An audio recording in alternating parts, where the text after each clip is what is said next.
샬롬. 통화 12번째. 제목 우리 손을 꼭 잡고. 자꾸만 루이에게 눈길이 갔다. 나만 변한 게 아니었다. 아직도 어린애라고 내 마음대로 단정지어 버렸는데 루이도 성장 중이었나 보다. 루이가 한참이나 통화하더니 전화를 끊자마자 나한테 달려온다. 미나야. 고맹맹이 소리에 말꼬리가 길어진 걸 보니 뭔가 아쉬운 소리를 할 모양이다. 파자마 파티 가자니까 전에 그렇게 자랑하더니 왜 안 간다는 거야? 난 이번이 처음이란 말이야. 역시나 파자마 파티 얘기다. 이미 여러 번 안 간다고 말했다. 파자마 파티가 바로 오늘 밤이고 이제 몇 시간도 남지 않았는데 저 난리다. 혼자 갈 것처럼 말하더니 이젠 와서 딴소리 하는 건 이모가 허락해주지 않아서겠지. 루이와 나는 이종 사촌이다. 우리는 동갑에 생일도 둘 다 5월이다. 집이 가까워서 2년 전 루이네가 이사 가기 전까지는 거의 쌍둥이처럼 자랐다. 2년 동안 나는 많은 것이 달라졌다. 루이가 여전히 철없는 어린애라면 나는 삐딱한 사춘기가 돼버린 것 같다. 이모와 이모부가 지금도 사이좋게 지내서일까? 루이가 그대로인 것이. 아마 이모네가 이사하고 난 직후부터였을 거다. 엄마 아빠가 싸우기 시작한 게 어느 날 아빠는 짐을 싸서 나갔다. 나에게 한마디 말도 없이. 그 후로 한동안 아빠 연락을 기다렸다. 하지만 연락은 없었고 나의 바람과는 달리 엄마 아빠는 결국 남남이 되었다. 한 달 전 엄마와 나는 루이네 집 근처로 이사 왔다. 루이와 같은 반이 되었다. 반이 딱 하나뿐이기 때문이다. 학교 끝나면 루이와 함께 학원에 갔다가 이문에서 저녁 먹고 엄마가 퇴근할 때까지 기다렸다. 루이는 학교에 갈 때마다 발짝발짝 뛰면서 좋아했지만 나는 아니었다. 루이와 같이 다니는 게 신경 쓰이고 불편했다. 모든 게 루이와 비교되었다. 루이는 아빠가 있고 나는 없는 거나 마찬가지인 거. 루이는 집에 엄마가 있고 우리 엄마는 늦게까지 일해서 텅 빈 집 대신에 이모네로 가는 거. 루이는 여전히 까불대고 나는 조용해진 것 등 내 눈에 비교할 것 투성이었다. 루이가 좋아하니까 아무것도 모르는 친구들은 우리 사이를 부러워했다. 싫어.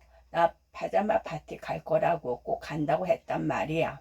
루이가 이모한테 징징대며 떼쓰는 소리가 들린다. 다 큰 게 아기지 닭이는 얘기 끝났잖아. 미나는 안 간다는데 너 혼자 간다고? 남의 집에서 자는 게 뭐가 좋다고 그래? 이모가 루이를 살살 달랜다. 이모 뒷모습만 봐도 표정이 보인다. 눈빛으로 하트를 보내며 루이가 이뻐서 어쩔 줄 모르는 표정. 이모는 루이가 다른 집에서 자는 게 싫은 것 같다. 민이랑 같이 가면 된다는 거지. 루이가 이모에게 다짐을 받고 나에게 온다. 난 안 가. 내가 먼저 선수 쳤다. 목소리를 내리깔고 단호하게 말했더니 루이는 금방이라도 울 것 같은 표정이 되었다. 내가 재밌게 해줄게. 루이 목소리가 사정하는 투로 바뀐다. 루이는 모른다. 내가 왜 파자마 파티가 싫은지. 그건 전화 오기 전 파자마 파티 때문이다. 그날은 유난히 기분이 안 좋았다. 파자마 파티가 재밌지도 않았다. 엄마 아빠가 곧 헤어질 것 같은 불안에 떨던 시간을 보내고 있었으니까. 밸런스 게임을 하는 중에 제일 친했던 재현이가 나에게 물었다. 잘생긴 남친 1년, 나만 바라봐주는 남친 5년. 뭘 고를까 고민하는 데에서 갑자기 튀어나온 말, 엄마 아빠. 그 말을 듣자마자 난 얼어붙었다. 다른 애들이 깔깔대며 웃었다. 뭐야? 애도 아니고? 유치한 질문하기 없기. 친구들의 웃음으로 얼렁뚱땅 지나갔지만 엄마 아빠 소리가 계속 귓속을 두드린 것 같았다. 나에게 아빠라는 선택 여지가 없었기 때문이었나 보다. 아빠라는 단어에 자격지심이 생긴 이유가 아주 어렵게 재원이에게만 털어놓았던 말이다. 우리 엄마 아빠 이혼할 것 같다. 그럼 난 어쩌지? 그 뒤로 재원이 얼굴을 볼 수 없었다. 아니 보지 않았다. 사정하는 루이랑 실랑이를 하는 중에 엄마가 퇴근하고 나를 데리러 왔다. 미나야 집에 가자. 엄마 목소리를 들은 루이는 주르르 달려가 엄마에게 엉겨 붙는다. 이모 우리 반 여자애들이랑 파자마 파티 하는데 미나만 안 간대요. 가라고 해주세요. 애들이 다 기다린다고 했어요. 또 맹맹이 소리로 졸라댄다. 그래 미나야 왜 안 가? 너도 같이 가. 반 어린 여자애들이랑 이라고 해봤자 5명밖에 없잖아. 생각지도 못한 엄마의 말에 당황했다. 우리 영화 보기로 했잖아. 얼버무리는 나에게 엄마는 밝은 표정으로 해결책을 내놓는다. 금요일인데 뭘, 영화는 내일 보면 되지. 엄마가 저렇게 말할 줄 몰랐다. 이사 오고 처음으로 우리끼리 시간을 보내기로 손가락 걸고 약속해 놓고선 이런 상황을 미처 생각하지 못한 내 탓이다. 아싸, 그럼 이모 미나랑 같이 파자마 파티 가도 되죠? 미나야 가는 거다. 딱히 더 둘러댈 말이 없었다. 너 때문에 나까지 억지로 가기 싫다고 말하고 싶었지만 우물쭈물하다 아무 말도 못했다. 루이가 툭 나서서 말하는 바람에 얼떨결에 승낙한 꼴이 되었다. 하여간 루이 때문에 짜증난다. 미나, 너는 우리 잠옷 있지? 그거 가져가면 되겠다. 나는 뭐 입을까? 나도 우리 잠옷 입고 싶은데. 루이가 쉴 새 없이 제잘된다. 정말 말린다. 불안하다. 루이가 말 실수할까봐. 전학 온 지 이제 겨우 한 달. 아직도 이곳 친구들에게 엄마 아빠 이혼한 거 알리기 싫다. 미나야, 지우가 공폼을 끝내주는 거 알아놨다고 기대하래. 넌 무서운 거 잘 보잖아. 영화 볼 때 네 옆에 있을 거야. 미나야, 진실 게임할 때 첫사랑 얘기랑 지금 좋아하는 얘 있는 거랑 질문 꼭 나오겠지. 너무 기대된다. 마음에 있는 얘기가 바로 튀어나오는 루이. 속이 다 들여다 보인다. 벌써 마음이 파자마 파티에 가 있다. 아무래도 루이에게 미리 당부해야 할 것 같다. 루이가 실수로 내 상황을 얘기해 버릴까봐 마음이 놓이지 않는다. 루이야 있잖아. 정신없는 루이에게 운을 띄웠다. 왜 여기 보드게임 찾았다. 이것도 가져가자. 들떠있는 루이가 내 얘기에 집중하지 않는다. 응, 보드게임 그래. 루이에게 꼭 당부해야 하나. 그것도 갈팡질팡 마음이 헷갈린다. 근데 뭐라고? 루이가 고개를 돌리며 나를 본다. 무슨 말이냐면 우리 잠옷 그거 너 입어. 진짜 미나야. 막상 당부하려고 하니 뭐라고 해야 할지 몰라. 엉뚱한 말이 튀어나왔다. 엄마 아빠 이혼한 거 말하지 말라고. 그래서 여기서 이사 온 거 비밀이라고.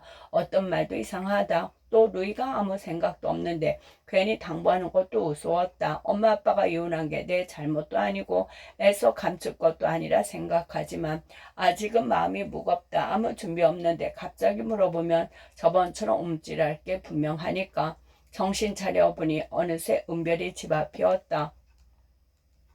미나야, 루이야, 너희 언제 오나 눈 빠지게 기다렸어. 이제 우리 반 오공주가 완전체가 됐다. 먼저 온 지호와 소희가 놀이동산에서 산 듯한 동물 머리띠를 하고 빨강과 민트 파자마를 입고 우리를 맞았다. 내가 파자마 파티 순서 다 짜놨어. 나만 믿어. 이것 봐. 너희가 좋아하는 음료랑 젤리, 과자도 잔뜩 사왔어. 오늘 밤에 아무도 잘 수 없어. 애들이 우리 둘 다 왔다고 엄청나게 반겼다. 기분이 조금 나아졌다. 우리도 빨리 파자마부터 갈아입자. 루이도 신나서 나를 재촉했다. 어느새 나도 들뜬 분위기에 스며들었다. 보드게임과 함께 준비해온 파자마를 꺼냈다. 우리 잠옷을 입은 루이가 단연히 인기 최고였다. 오리 실내화를 신고 띠뚱대는 루이는 내가 봐도 웃기고 귀여웠다. 이렇게 인기 많은 줄 알았으면 그냥 내가 입을걸. 괜히 루이에게 어떻게 당부할까만 생각하다가 마음에도 없는 말을 해서 오리 잠옷만 날아갔다. 저녁으로 마라탕을 먹었다. 이제부터 신나게 놀라고 우리를 챙겨주시던 은밀히 엄마 아빠는 안방으로 자러 갔다. 지우가 알아놨다는 공포물을 보기 위해 거실 불을 끄고 소파에 나란히 앉았다. 좀비가 나오는 영화는 공포라기보단 슬펐다. 난 하나도 안 무서운데 루이는 좀비가 등장할 때마다 내 손을 꼭 잡는다. 하여튼 루이는 겁이 많다. 영화를 반쯤 보다가 다들 재미없어 하자 지우가 불을 켜고 외쳤다. 보드게임 하자. 보드게임을 하면서 과자와 젤리 음료수를 먹었다. 보드게임에 한동안 집중했다. 지우가 다음 순서로 넘어가자고 했다. 진게임 시간. 진실게임 소리에 갑자기 긴장됐다. 자, 카드 한 장씩 뽑아. 멍멍이를 뽑는 사람이 당첨이야. 은별이가 인기 캐릭터 카드 5개를 보여주더니 마구마구 섞는다. 한 사람이 한 장씩 뽑았다. 처음부터 걸리기 싫었는데 다행히 나는 복숭아 카드다. 내가 멍멍이야. 첫 번째로 걸려버렸네. 소희가 무표정으로 눈을 반쯤 뜨고 있는 멍멍이 카드를 보여줬다. 예상했던 질문이 오고 갔다. 소희 첫사랑과 지금 사귀는 애가 모두 우리 반이라 새로울 거 없었다. 내가 질문할 차례였다. 지금 현재 고민은 마땅히 떠오르는 질문이 없었다. 난 아빠가 방학에 영국에 오라는데 갈까 말까 고민이야. 엄마는 갔다 오라는데. 소희가 말했다. 아빠가 영국에 있어? 엄마랑 같이 가면 되지. 그게 무슨 고민이야? 나는 소희 말이 이해가지 않았다. 아, 미나, 너는 모르지? 우리 엄마 아빠 이혼한 지 몇 년 됐거든. 보고 싶다고 영국으로 오래. 아빠가 영국에서 애인이 생겼나 봐. 영국 사람이래. 소개해 준다고 오라는 거야. 이혼이라는 말을 서슴없이 하는 소희에게 놀랐지만 아빠가 소희를 보고 싶어 하는 건 부러웠다. 우리 아빠도 지금쯤은 나를 보고 싶어 할까? 무조건 가. 아빠 생각에 목소리가 높아졌다. 나에게 향하는 시선이 느껴졌다. 깜짝이야, 미나. 너 목소리 크다. 그동안 조용했던 건 내숭이었구만. 은별이가 깔깔대자 다른 애들도 웃었다. 오랜만에 아빠도 만나고 좋지 뭘. 아빠 애인이랑 영어로 얘기도 하고 유럽 구경도 하고 말이야. 나는 얼굴이 화끈거리는 게 느껴졌지만 소희에게 다짐을 받듯이 말했다. 너는 어떨 것 같아? 엄마 아빠랑 헤어지면 누구랑 살고 싶어? 은별이가 우리를 둘러보며 말했다. 난 아빠랑 살 거야. 아빠는 내 말이면 뭐든 들어주니까. 엄마는 나랑 둘만 살면 잔소리 대마왕이 될 것 같아. 지호가 장난스럽게 말하면서 은별이를 보았다. 글쎄 고민된다. 너는? 은별이 눈이 나를 향했다.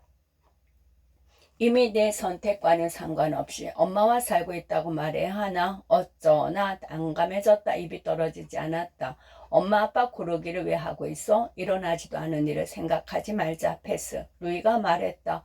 루이 얼굴이 빨갛게 달아오르는 게 보였다. 그 표정에서 난처한 대신 말한 게 느껴졌다. 나를 보는 루이의 긴장된 표정에 피식 웃음이 났다. 그제야 루이 얼굴에 피식이 미소가 번진다. 소위 다음으로 은별이가 카드를 뽑았고 그 다음이 나였다. 첫사랑 이야기, 1학년 때 오줌 싼 이야기 같은 소소한 비밀을 술술 쏟아냈다. 마음 편했다. 자꾸만 루에게 눈길이 갔다. 나면 변한 게 아니었다. 아직도 어린애라고 내 마음대로 단정지어 버렸는데 루이도 성장 중이었나 보다. 나 자꾸 졸려. 오리 한 마리가 내 어깨에 머리를 기대온다. 루이 때문에 어쩔 수 없이 왔다고 생각했는데 루이 덕분에 즐거운 시간을 보내고 있다. 나도 루이에게 살짝 기대어 눈을 감았다. 오리 손을 꼭 잡고. 당선 소감. 시간이 쌓여 함께 이룬 꿈 멈추지 않을 것. 신춘문예 당선. 이 커다란 산을 넘는 건 꿈속에서나 가능할 것 같은 일이었거든요. 간신히 감사 인사를 전하고 전화를 끊었지만 하루가 다가도록 현실처럼 느껴지지 않았습니다. 그동안 동화를 쓰며 보냈던 시간이 바로 남아처럼 스쳐가면서 고마운 분들이 하나둘 떠올랐습니다. 내 마음에 동화의 싹을 심어주신 작가님 진심으로 감사합니다. 드디어 연두빛 새싹이 올라왔어요. 3년 넘는 시간을 함께 온 세나동 글벌드 한결의 글빛 모임 친구들 모두 저의 멘토입니다. 나이도 지역도 모두 다르지만 한 달에 한 번 줌으로 만나 화평 시간이 쌓여 지금의 저를 만들었어요. 그리고 악어새 성욱 작가님, 문학가 작가님께도 감사를 전합니다. 책 이야기를 나눌 때마다 눈빛이 반짝이는 노년의 어머니, 그 밝은 열정은 언제나 존경합니다. 85세이신 엄마는 저보다 더 많은 책을 읽으시죠. 사랑합니다.